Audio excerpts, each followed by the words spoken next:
네, 명조 살펴보겠습니다. 이지영님, 일타강사로 유명하신 분이시고요. 1982년 12월 29일로 검색이 되네요. 여성분이시고 이 생일이 맞다면 지금 우리 나이로 올해 42세가 되겠네요. 만세력을 찾았을 때 나오는 년, 월, 일까지의 사주명존이 임술, 임자, 병술 이렇게 나오고요. 먼저 보면 이분이 병화일간의 길을 받고 태어나셨어요. 병화일간이다. 병화 자체는 화죠, 화. 중에서도 음양 중에서도 양의 화가 되고요. 병화를 상징할 때 가장 먼저 떠오르는 거는 맹렬하다는 겁니다. 기운 자체가 아주 맹렬합니다. 외부로 발산하고 팽창하는 양의 기세가 식간 중에서 가장 강해요. 으뜸이죠. 그래서 항상 밝고요. 이보다도 더욱더 강한 특징은 이 병화 자체의 기운이 너무도 강렬하고 외쪽으로 팽창하기 때문에 좀처럼 위축되는 법이 없어요. 결코 위축되지 않는다. 어떤 일이 있더라도. 이게 바로 외부로 발산하고 팽창하는 양의 기세 결정판인 거죠. 흔히 이제 태양 같은 거에 많이 비유하는데요. 이렇게 이해하면 안 된다고 하시는 분도 있는데, 특별히 오행에 대해서 정확하게 설명하지 않을 거라면은 흔히 태양의 빛, 이런 의미로 이런 상징으로 생각하셔도 큰 탈은 없을 것 같아요. 제 생각에는. 아무튼 이분이 병화의 기운을 받아 태어나셨고요. 두 번째는 이보다도 사실은 더 크게 보이는 부분은 이 관살의 무리들, 이렇게 임자수가 무리를 이루고 있다는 거죠. 수의 세력이.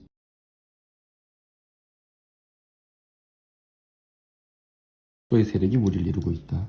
제가 일전에 다른 영상에서도 몇 번 말씀드렸는데, 수학에서는 같은 걸 두 개 더하게 되면은 2가 되지만 사주에서는 같은 게 있게 되면은 2보다 훨씬 커져요. 무리 이루면. 이게 3개가 되게 되면은 3보다도 훨씬 커지는 거죠. 거의 사실 3개 이상 되면 무한대로 커진다고 보시면 됩니다. 같이 붙어 있게 되면 시너지가 많이 나가지고 세력이 아주 팽배해지거든요. 그래서 병화한테 수는 관살이 되니까 관살의 세력이 무리를 이루고 있는 거죠. 관살이 강하다. 그래서 무리를 이루면 힘이 커진다. 그래서 이 명조의 가장 큰 특징은 여러 가지 의미를 가지고 있는 관살. 관살이 규제가 되기도 하고요. 위협이 되기도 하고, 소송 같은 의미도 있고요. 그 자체가 일입니다. 사업, 직업이 되고 직장이 되기도 하고요. 하여튼 이런 다양한 의미를 가지고 있는데요. 물론 여성분이시니까 이 자체가 남편이 되기도 하죠. 남편을 상징하기도 하는데, 고전적인 의미에서는 어쨌거나 일간을 극하는 관살이 무리를 이루고 화를 위협하고 있다. 이게 가장 큰 특징이 되는 거죠. 무리를 지어서 힘이 커져 있으니까요. 그럼 이렇게 되었을 때 이 명조의 용신은 무엇이 될 것인가, 그런 문제를 만나게 됩니다. 두 가지로 나눠서 생각해 볼 수 있는데요. 일반적인 사주를 분석하는 방법이 있어서 이렇게 관살이 중중하다 하면 인성을 용신으로 삼거든요. 인수를 용하게 되는데, 인수를 용하게 되는데요. 그런 경우에는 흔히 이제 관인상생격이 되기도 하고 살중용인으로 보기도 하거든요. 이 두 가지 격국으로 주로 설명하게 되죠. 중중하다, 무골중자를 두 개 겹쳐 쓰게 되면은 심하게 비중이 크다는 거죠. 한자에서 같은 글자가 두 개 반복되게 되면 그 자체로 강한 힘을 갖거든요. 그런 것처럼 오여있게 되면 세력을 이룬다.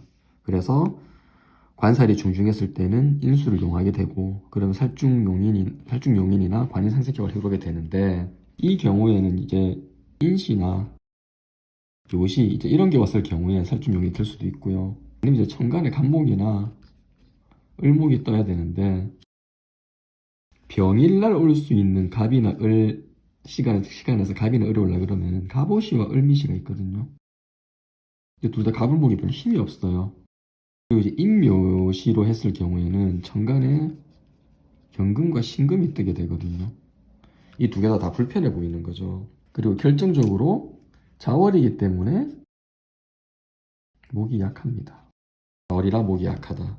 그래서 인성을 쓰려고 보니까 그러면 목을 써야 되는데, 인수가 목이 되니까 화한테는 근데 겨울이 되기 때문에 겨울에 태어났잖아요. 그래서 모기 제기를 바르기 어려운 거예요. 그렇다면 또 하나 남아있는 거는 관사를 직접적으로 다스리는 것.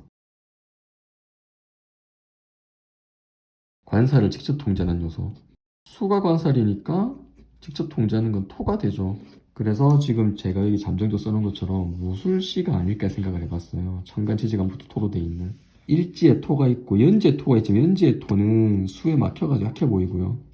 일지의 토를 어쩔 수 없이 쓸 수밖에 없는데 술중에 정화가 있어서 여기에 병화가 뿌리를 내릴 것 같고요.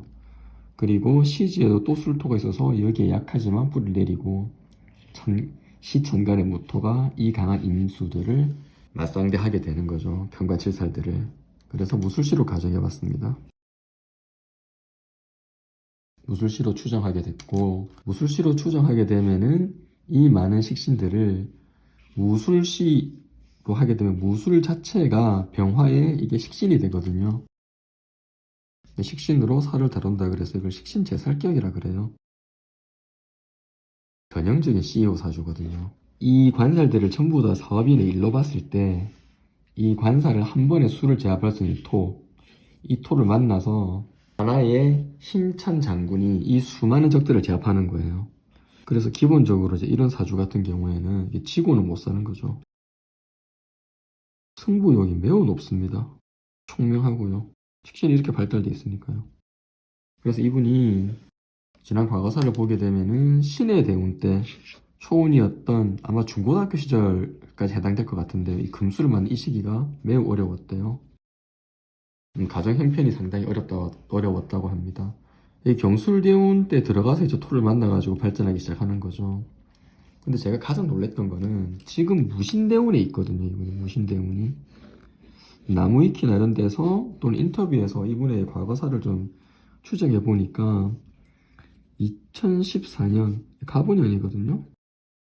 요 이후로 발달한 것 같아요. 갑오, 을미, 병신정유, 무술, 기해, 경자, 신축 여기까지 왔는데 2014년부터라 그러면 기후대운 이후부터 계속 온 건데요. 이 천간의 무기토, 이 토들은 굉장히 반갑죠. 그냥 전형적으로 제 추정에 따르면은 시신자살격으로 용신운이 되는 거죠. 토를 쓰게 되니까요. 하지만 이렇게 관살이 중중한 상황에서 이 지지의 금은 상당히 부담스럽거든요, 이게.